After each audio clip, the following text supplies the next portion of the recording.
if they could hit the button right now and bring James to town, they would. He obviously would be on the last year of his deal, 35.6 million. But with all intentions at that point of adding another massive contract next summer and having a Kawhi Leonard, Paul George, James Harden trio, because in case anybody didn't know, like this Clippers pursuit is not supposed to include, any of the two stars going out. I think to me, like as far as the way the math breaks down, that was part of it too. Like you're going to try to go do a 3-star thing, which with this CBA, you are not supposed to be allowed to do anymore. And that certainly means you're not holding on to that Gordon contract. Yeah, I mean, it could be, but if you want to make an enticing offer to Philadelphia, I think that like Gordon and Marcus Morris, both of whom are expiring, and the money would totally work for Philadelphia. I think you could argue that Philadelphia. Norm Powell's got to be in it, though. I mean, he's Nick Nurse loves Norm Powell, and now we're going down the Harden road a little bit, but like that I think is where some of the around the Clippers, I think what some of the frustration is, like they feel like they have a decent package to give to Philly. Of course, Daryl Morey is going to take his time. I feel like they might have felt confident enough with the assets remaining post Eric Gordon to get it done in Philly. We'll see if they can. But Sam, can I? It comes down. Yes, later. Can I just respond to Sam really quick? Yeah.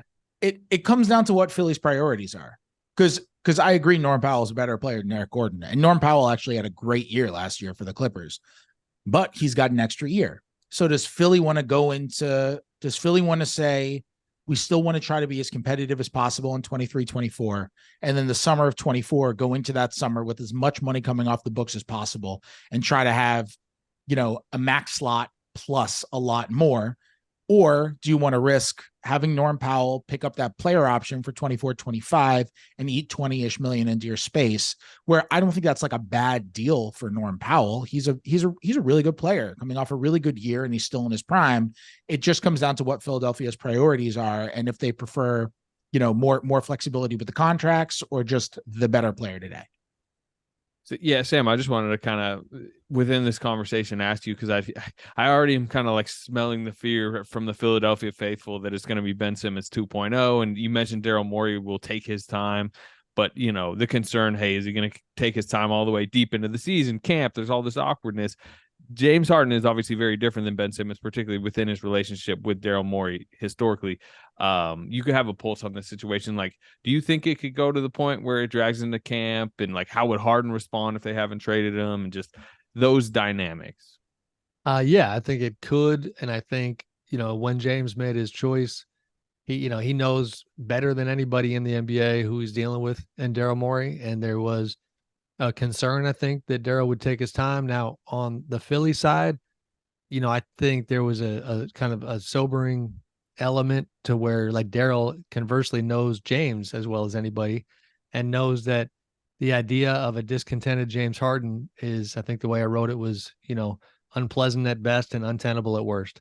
And the irony here, and I've told this story a couple times now in conversations, like the irony is pretty rich when you talk about, the way that Daryl and the Sixers went after James when he was in Brooklyn.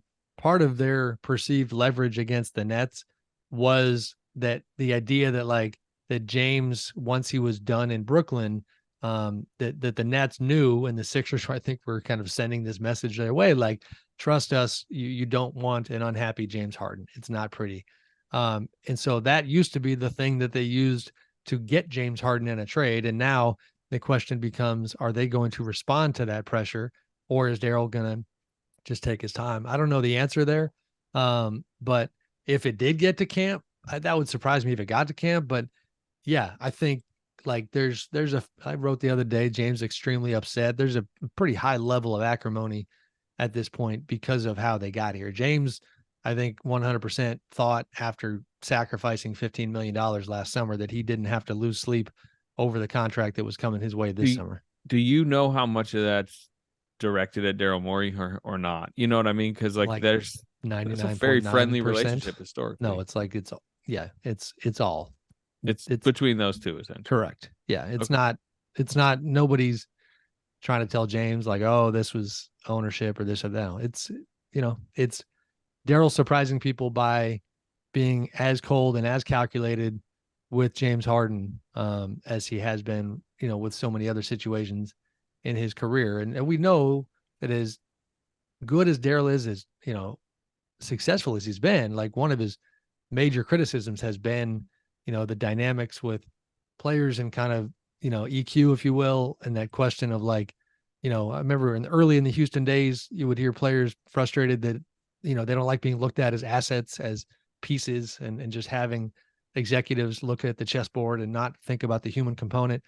And, James Harden, though, I think we all assumed incorrectly, if anybody was going to be handled with kind of a defter touch, it would be James. And I don't think that's the case. We'll see. I don't know where it's going.